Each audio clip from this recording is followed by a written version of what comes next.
वापस से करेंगे, समझाऊंगी मैं, ठीक है।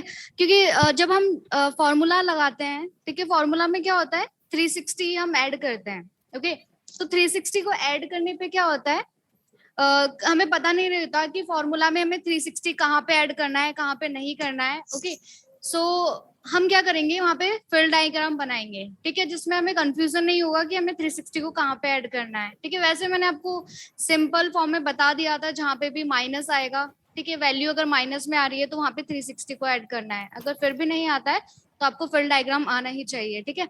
या तो आप फिल डायग्राम बना के डायरेक्ट आंसर लिख सकते हैं, बट फिल डायग्राम आपका पूरा करेक्ट होना चाहिए। अदरवाइज आप क्या करेंगे,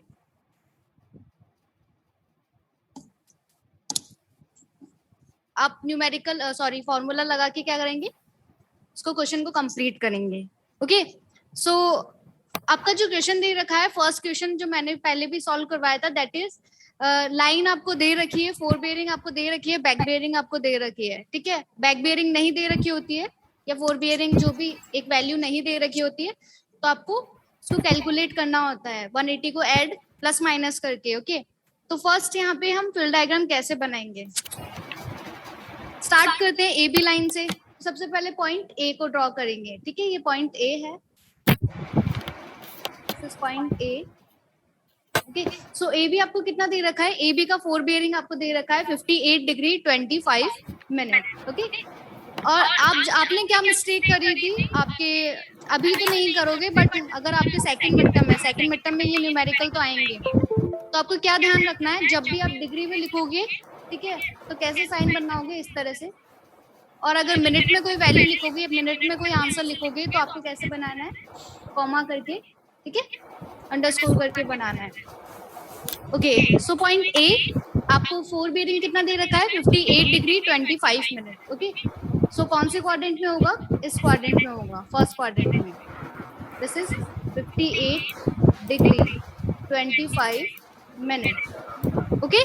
क्योंकि हमें पता है ये कहाँ से कहाँ तक होता है, 0 degree to 90 degree, okay. Next है आपका, नेक्स्ट क्या दे रखा है, ए बी दे रखा है, तो ए लाइन हमने बना दिया है, ए पॉइंट, बी को कैसे ड्रॉ करेंगे, यहाँ से कोई लाइन जा रही है, यहाँ पे कोई बी पॉइंट होगा, ओके। और ये लाइन कहाँ तक जाएगी, यहाँ तक कुछ जाएगी, ठीक है। तो बैक बेयरिंग आपको पहले से शो हो जाती है कि थर्ड क्वाड्रेंट में होगी, फिर भी हम देखते हैं कितनी वैल्यू दे रखी है बैक बेयरिंग की, 238 degree 25 minute, okay. So north direction से हमेशा लिखते हैं, ये कितना दे रखा है आपको, 238 डिग्री 25 मिनट, ओके। अब आपको एक चीज यहाँ पे देखनी है, क्या हमें पता है ये कितना होगा 180, यानी जो वैल्यू दे रखी है 180 से ज्यादा दे रखी है, ठीक है, और 270 से कम दे रखी है, दैट्स व्हाई ये कौन से क्वाड्रेंट में है, थर्ड क्वाड्रेंट में, ओके। नेक्स्ट जो लाइन आएगी ये यहाँ से फॉरवर्ड हो जाएगी आगे, ओके। यानी कोई वैल्यू आएगी वो कौन से क्वाड्रेंट में होगी, फोर्थ क्वाड्रेंट में होगी। बट बिफोर पहले हम बी की क्या देखेंगे, बी आगे की तरफ है, तो बी की हम फोर बेयरिंग को लिखेंगे, ड्रॉ करेंगे। सो बी की फोर बेयरिंग कितना दे रखा है 121 डिग्री 40 मिनट, ओके। सो 90 से ज्यादा है, दैट्स व्हाई ये कौन से क्वाड्रेंट में होगा, इस क्वाड्रेंट में होगा, हमने पहले से ही ड्रॉ कर लिया था ये line. So 121 degree 40 minute, okay. Next है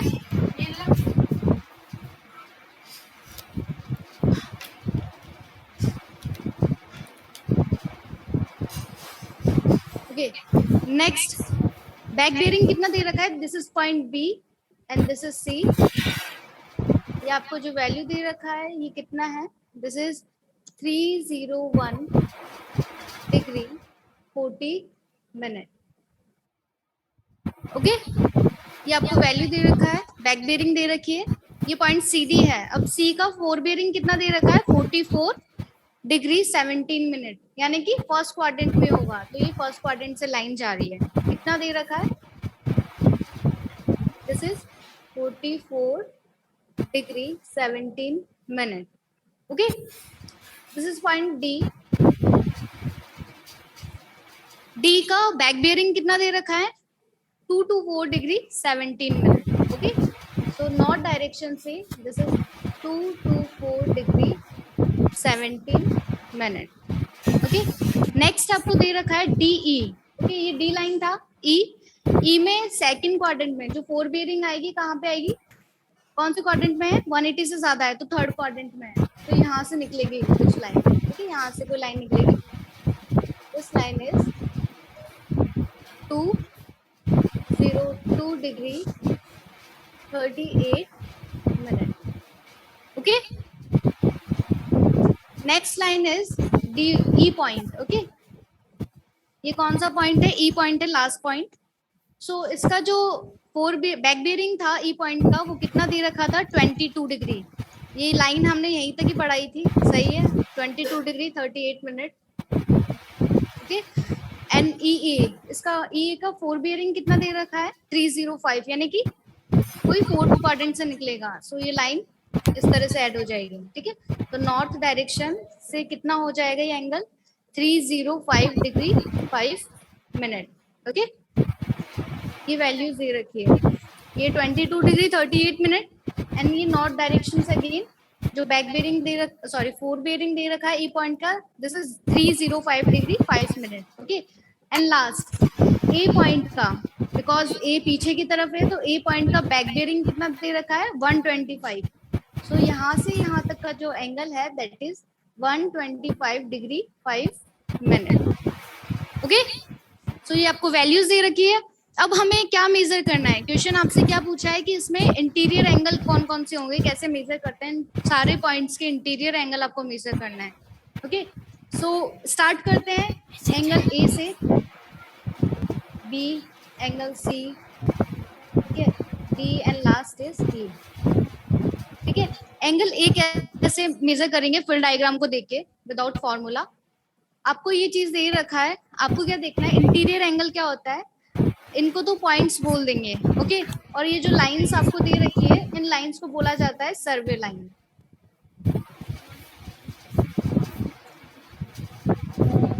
ओके,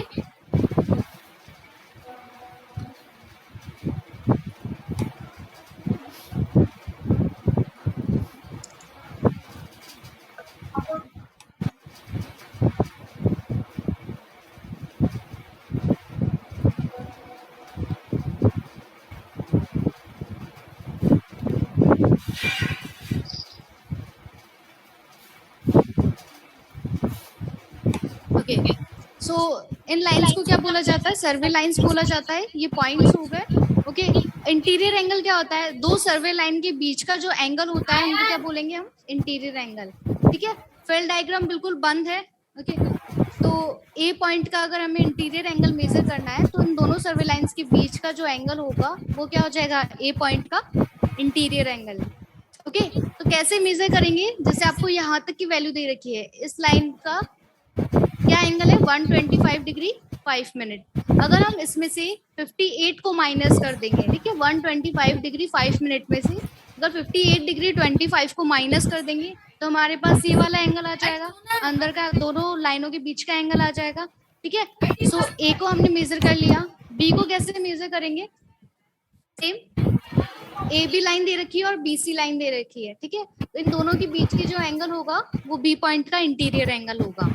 ओके, सो कैसे मेजर करेंगे, अगर आप 238 डिग्री 25 मिनट में से अगर ये वाला पोर्शन अगर माइनस कर दोगे, यानी कि 121 डिग्री 40 मिनट माइनस कर दोगे तो आपके पास अपने आप, ठीक है, इंटीरियर एंगल आ जाएगा पॉइंट B का। Next is point C।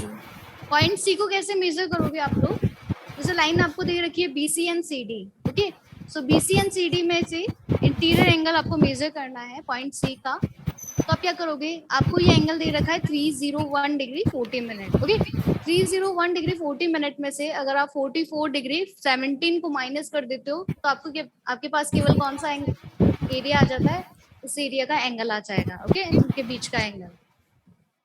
Next is point D। Okay, point D को आप कैसे मेजर करोगे, आपको दे रखा है एक तो 202 डिग्री, एक दे रखा है 224 डिग्री, और आपको क्या मेजर करना है, केवल ये इंटीरियर एंगल मेजर करना है। तो आप क्या करोगे, 224 में से 220 डिग्री 38 मिनट को माइनस कर दोगे तो आपके पास इंटीरियर एंगल आ जाएगा। अब पॉइंट E को अच्छी तरह समझना, क्योंकि यहाँ पे 360 को ऐड या माइनस जो भी है करना पड़ेगा। ठीक है, कैसे? आपको जो एंगल दे रखा है, क्या दे रखा है टोटल? ये दे रखा है आपको 305 डिग्री 5 मिनट, और ये जो आपको एंगल दे रखा है फर्स्ट क्वाड्रेंट में, दैट इज 22 डिग्री 38 मिनट। और आपको मेजर कौन सा करना है? ये इंटीरियर एंगल आपको मेजर करना है। सो आप क्या करोगे? सबसे पहले करोगे 305 डिग्री 5 मिनट में से क्या करोगे? ये वाला पोर्शन माइनस कर दोगे, तो 22 डिग्री 38 मिनट को माइनस कर दोगे। ठीक है, जो वैल्यू आएगी वो किसकी आ जाएगी? बाहर की, एक्सटीरियर एंगल की आपके पास वैल्यू आ जाएगी। तो आपको क्या करना है? इंटीरियर एंगल को आपको मेजर करना है। तो क्या करोगे? आपको पता है पूरा जो होल सर्किल बेरिंग की जो वैल्यू होती है कितनी होती है? कितना होता है? 360 डिग्री होता है। ठीक है, तो आप 360 में से जो भी एक्सटीरियर एंगल आपके पास आया था, अगर उसको माइनस कर दोगे 360 में से, ठीक है, तो आपके पास कौन सा एंगल आ जाएगा? Interior angle. ठीक है, पॉइंट ई का। ठीक है, इस तरह से आप वैल्यूज को क्या करोगे? कैलकुलेट करोगे इंटीरियर एंगल को। इस तरह से फुल डायग्राम बना के आपको कैलकुलेट करना है। ओके, अब फर्स्ट मिड टर्म आपके जो हुए थे, ठीक है, फर्स्ट मिड टर्म में आपने सब में कई बच्चों ने क्या मिस्टेक करी थी? आपने जो स्केल ड्रॉ किया था उसमें आपने क्या मिस्टेक किया है? जैसे कि डायगोनल स्केल मैंने दिया था, ठीक है, डायगोनल स्केल मैंने दिया था जो भी था 2 यार्ड, ठीक है, 2 यार्ड 2 फीट 2 इंचेस ऐसे कुछ दिया था। ठीक है, तो आपको ना, जैसे कि आपने ये फिट को शो कर दिया या आपने इंचेस को शो कर दिया, मैंने आपको बताया नहीं होगा, बट आपको ये चीज ध्यान रखनी है। क्या ध्यान रखना है? कि आपको यहाँ पे लिखना है कि कौन सा लाइन इंचेस को शो कर रहा है, कौन सा लाइन फिट को शो कर रहा है, ठीक है, और कौन यार्ड है यहाँ पे। ठीक है, कौन कौन से ब्लॉक यार्ड है, कहाँ तक 2 यार्ड हो रहा है, कहाँ तक ना 1 यार्ड है। ये चीज आपको शो करनी होती है जब भी क्वेश्चन आए, इंचेस को शो करना होता है। और कई बच्चों ने क्या किया है, 2 यार्ड 2 फीट 2 इंचेस को भी शो नहीं किया है, यहाँ पे लाइन करके 2 यार्ड 2 फीट 2 इंचेस आपने शो कर दिया है, बट ऐसे नहीं करना है। कहाँ पे होता है? जैसे कि यहाँ पे 2 इंच हो रहा है, 0 से हमेशा स्टार्ट हो रहा है, 1 से स्टार्ट नहीं होता है। काफी लोगों ने ये मिस्टेक करी है, 0 से स्टार्ट होगा, देन 1 एंड देन 2। तो ये लाइन क्या है? 2 इंचेस है। ठीक है, और ये लाइन कौन सी है? 2 फीट की है। सो यहाँ पे पॉइंट लगाना है, और यहाँ से ये 0 से स्टार्ट हो रहा है, 0 यार्ड से, यहाँ से यहाँ तक इस तरह से स्केल को शो करना है, that is 2 yard 2 feet 2 inches, 2 feet and 2 inches. ठीक है, इस तरह से शो करना है। तो आगे से ध्यान रखना, इस बार तो मैंने ज्यादा मार्क्स नहीं काटे हैं, फिर भी मार्क्स दिए हैं, बट अगर ऐसा नहीं होगा तो ये गलत माना जाएगा। ठीक है, इस तरह से शो नहीं करना है, नीचे अलग से लाइन करके स्केल शो करके। ठीक है, तो ये मिस्टेक मैंने आपको बता दी है। Full diagram next mid term में आएगा, सो आपको ध्यान रखना है, फुल डायग्राम बना के ही न्यूमेरिकल को सॉल्व करना है। ठीक है, इसके भी मार्क्स मिलेंगे। ये हो गया आपका क्लॉकवाइज डायरेक्शन में। आप लोगों को मैंने बताया था कि जब भी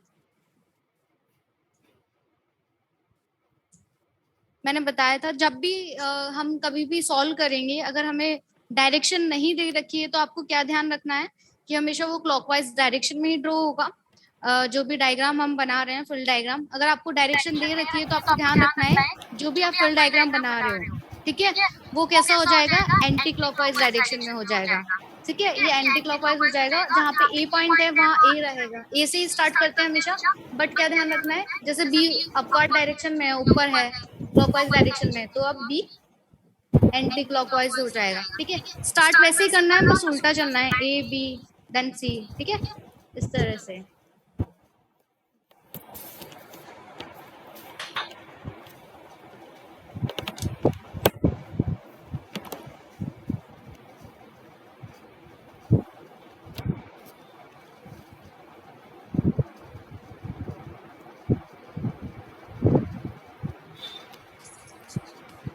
okay,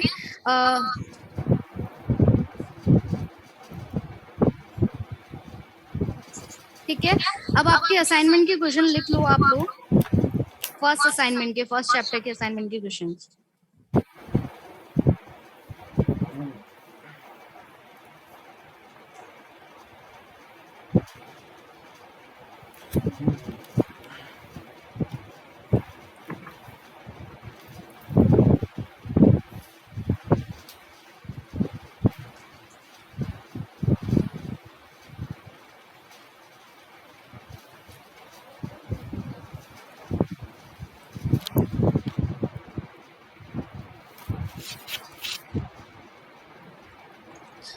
First question is define civil engineering. Define civil engineering. Second is define the work of a structural engineering. Define the work of a structural engineering.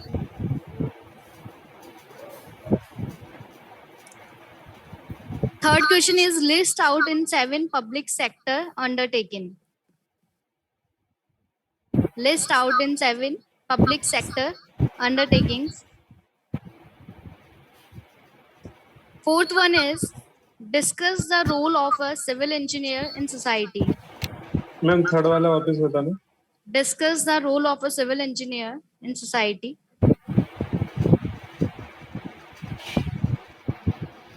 And the last question is explain that the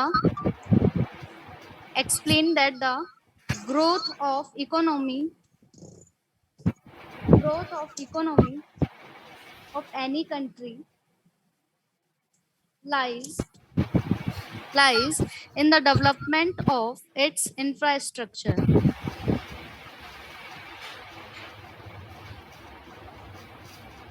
okay ये first chapter के आपका assignment है. Okay so आपको ये जो submit करवाना है इसका सबमिशन डेट सैटरडे है. सैटरडे तक आप लोगों को ये सबमिट करवाना है. 5 ही क्वेश्चन है इसमें ओनली. ओके मैम थर्ड वाला वापस Yes? बताना. क्या third question. Third question is list out in 7 public sector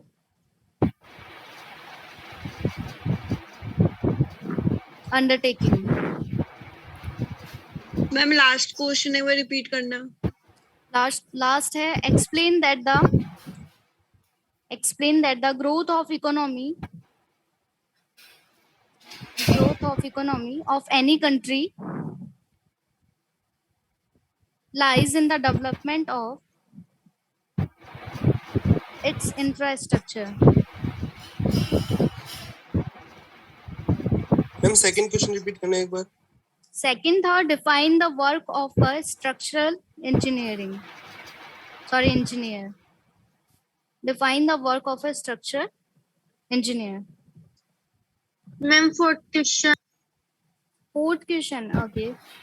Discuss the role of a civil engineer in society. Discuss the role of a civil engineer in society. Okay ये आपके कुछ question से आपको first assignment का submit करवाना है Saturday तक. और नेक्स्ट आपका जो आपका लास्ट चैप्टर चल रहा है थ्योरी में, ठीक है, वो मैं आपको बता देती हूँ. उसके एयर पॉल्यूशन और वाटर पॉल्यूशन ये 2 क्या बचे हैं. इसमें कुछ टॉपिक्स बचे हैं जिसको आपको प्रिपेयर करना है और आप क्लास में एक्सप्लेन करोगे. तो मैं स्टूडेंट्स का नाम लूंगी, उनको वो टॉपिक्स प्रिपेयर करके आने हैं नेक्स्ट क्लास के लिए. जैसे कि आपकी अगर कल क्लास है तो आपको प्रिपेयर करना है, ठीक है. वो टॉपिक मैं आपको बता देती हूँ.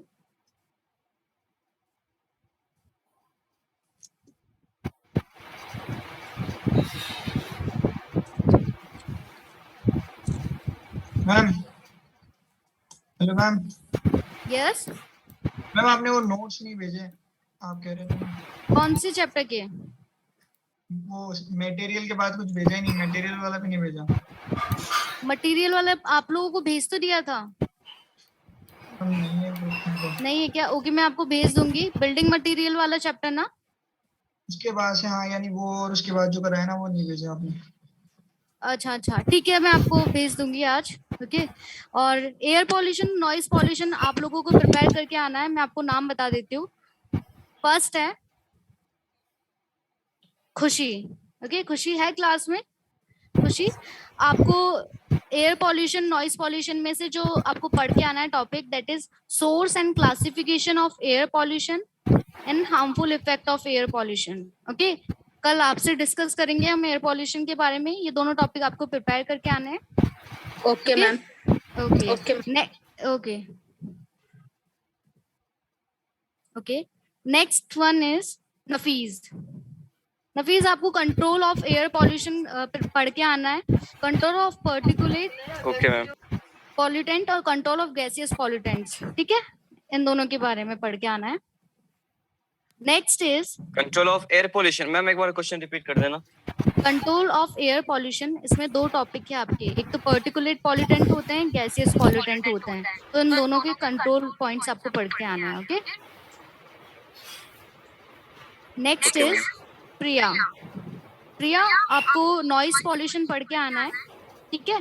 उसमें आपको sources of noise pollution, harmful effect of noise pollution, ठीक है, और बस ये दो टॉपिक आपको पढ़ के आने हैं Priya. Okay ma'am. Okay, next Lavina. Lavina, आप क्लास में हो ना अभी?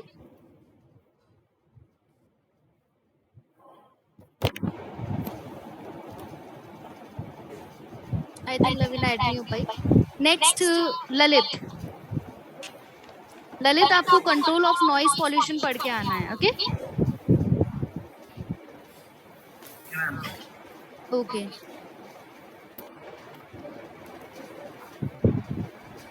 And last is Pranav. Yes ma'am. Pranav, आपको जो टॉपिक प्रिपेयर करके आना है क्लास में, yes ma'am. That is solid waste management, ठीक है। ये आप अगेन रिपीट करोगे क्लास में, कैसे क्या था ना, जो भी इसमें कलेक्शन ट्रांसपोर्टेशन जो भी था, ये आपको वापस रिपीट करना है। और ये जिन बच्चों को मैंने ये दिया है, उनको लाइक क्या मिलेगा, अगर वो अच्छी तरह से प्रिपेयर करके आते हैं तो उनको अभी जो असाइनमेंट दिया है उसमें फुल मार्क्स रहेगा, अगर वो नहीं भी करते हैं असाइनमेंट तो भी, ठीक है। ओके, ये बेनिफिट है आप लोगों को। सो टाइम क्या हो गया क्लास का? 9:30 अभी तो।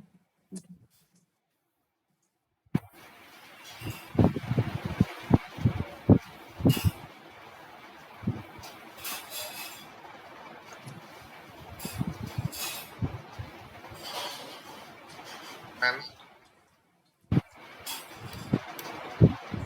Hello ma'am.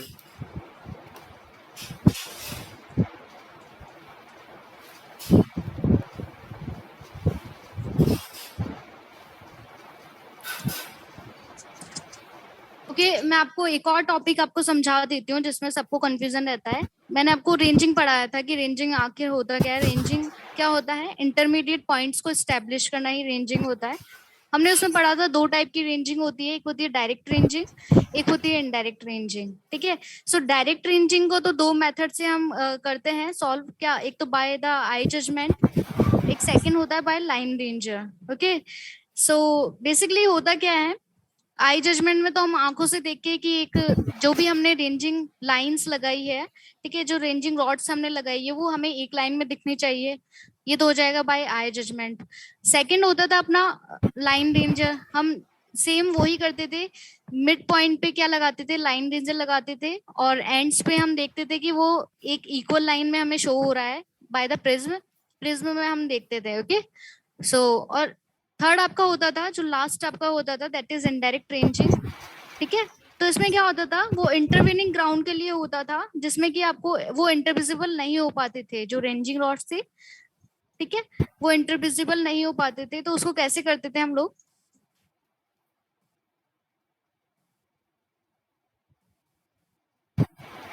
ओके, सो जैसे कि आपको कोई ग्राउंड दे रखा है, ठीक है, ए और बी पॉइंट आपको दे रखा था, कोई इंटरवेनिंग ग्राउंड था या स्लोपिंग ग्राउंड था, जिसमें हमने क्या किया था? रेंजिंग रॉड्स यहाँ पे स्टेब्लिश किया था, ठीक है, ए और बी पॉइंट पे। तो वो आपस में एक दूसरे को इंटरविजिबल नहीं होते थे। तो हम क्या करते हैं वहां पे, इनडायरेक्ट रेंजिंग को, ठीक है, अडॉप्ट करते हैं। देन क्या करेंगे, कैसे किया जाता है? ए पॉइंट था, this is point A, this is point B, यहाँ पे कोई पॉइंट सी और डी ले देते हैं हम, ठीक है, this is C and this is D. तो इसको कैसे किया जाता था? हमेशा बी पॉइंट से स्टार्ट करना है या आप ए से भी स्टार्ट कर सकते हो, कि जरूरी नहीं है बी से ही स्टार्ट करें, ए से भी स्टार्ट कर सकते हो, ठीक है। तो ए बी आपस में देख नहीं पा रहे हैं, बट क्या होना चाहिए, बी सी को दिखना चाहिए। तो बी यहाँ पे क्या होते थे, ये तो मेन सर्वेयर होते थे, सी डी क्या होता था, असिस्टेंट होते थे, ठीक है। तो बी किसकी तरफ देखता था, सी की तरफ देखता है। ये दोनों एक दूसरे को विजिबल होने चाहिए। तो ये दोनों जब एक दूसरे को देख पाते हैं, ठीक है, तो एक स्ट्रेट लाइन में आने की कोशिश करते हैं, ठीक है, स्ट्रेट लाइन में आएंगे। देन सी किसको असिस्ट करता है, डी को असिस्ट करेगा, या बी हम बोल सकते हैं डी को असिस्ट कर रहा है। जैसे बी डी को नहीं देख पा रहा है, केवल सी को देख पा रहा है, बट सी क्या होता है, डी को देख पा रहा होता है, दैट्स व्हाई इसको असिस्ट करता है, और डी की न्यू पोजीशन आती है, that is D1। Okay, next again क्या करते हैं, पॉइंट ए पे आते हैं। ए किसकी तरफ दिखता है, सी विजिबल नहीं हो रहा, डी विजिबल होता है ए को D1। तो क्या करेगा, उसको एक स्ट्रेट लाइन में लाने की कोशिश कर रहा है, यहाँ से विजिबिलिटी, ठीक है। देन डी सी को देख पा रहा है, तो ये सी को न्यू पोजीशन या स्ट्रेट लाइन में आने के लिए बोलेगा, तो सी को न्यू पोजीशन मिलती है, दैट इज C1। ओके, ऐसे ही अगेन बी पॉइंट C1 की तरफ देखता है, और C1 D1 को असिस्ट करता है, और D1 को न्यू लोकेशन मिलती है, दैट इज D2, ठीक है, न्यू पॉइंट मिलता है। अगेन ए D2 को देखेगा, C को असिस्ट करेगा D, that is C2। Okay, again B C2 की तरफ देखता है, ठीक है, और D2 को क्या करता है, C2 असिस्ट करेगा D2 को, न्यू लोकेशन आएगी, दैट इज D3। ओके, अब क्या होगा, ए D3 को तरफ देख रहा है और एक उसको स्ट्रेट लाइन में लाने की कोशिश करता है, ठीक है। तो ये D4 आता है, ये भी न्यू लोकेशन आएगी इसकी C3, ठीक है। तो एट लास्ट क्या होता है, ये सारे के सारे जो पॉइंट्स होते हैं एक स्ट्रेट लाइन में आ जाते हैं। यहाँ पे A, C3, D3, B, ठीक है, ये चारों पॉइंट्स एक स्ट्रेट लाइन में आ जाएंगे। दैट मीन्स ये एक दूसरे को इंटरविजिबल होना स्टार्ट कर देंगे, ठीक है, ये आपस में दिखना स्टार्ट कर देंगे। फिर हम इसका चेनिंग प्रोसेस करते हैं, ठीक है। सबसे पहले स्टेब्लिश करते हैं इंटरमीडिएट पॉइंट्स को, ये विजिबल होते हैं। देन उसके बाद क्या करते हैं, हम लोग चेनिंग प्रोसेस करते हैं। चेनिंग प्रोसेस के लिए हम मेथड यूज करते हैं, चेन का इस तरह से यूज करते हैं, ठीक है। सबसे पहले चेन को वर्टिकल पकड़ते हैं, डिस्टेंस को हम, ठीक है, मेजर करते हैं, फिर हॉरिजॉन्टल पकड़ते हैं, चेन को यहाँ से यहाँ तक पकड़ेंगे हॉरिजॉन्टली। देन क्या करेंगे, मेजरमेंट करेंगे। बट ये आपका काम का नहीं है, ये स्टेप वाला मेथड, केवल आपको इतना ही पता करना है कि रेसिप्रोकल मेथड आखिर होता क्या, इनडायरेक्ट मेथड क्या होता है। ओके, सो ठीक है, आज यहीं लीव करते हैं, फिर क्लास, फिर नेक्स्ट क्लास में हम थ्योरी पार्ट पढ़ेंगे, क्योंकि आप प्रिपेयर करके आना सभी टॉपिक्स अपना अपना। Okay, thank you class. Thank you ma'am. Thank you. Thank you ma'am. Thank you. Welcome welcome.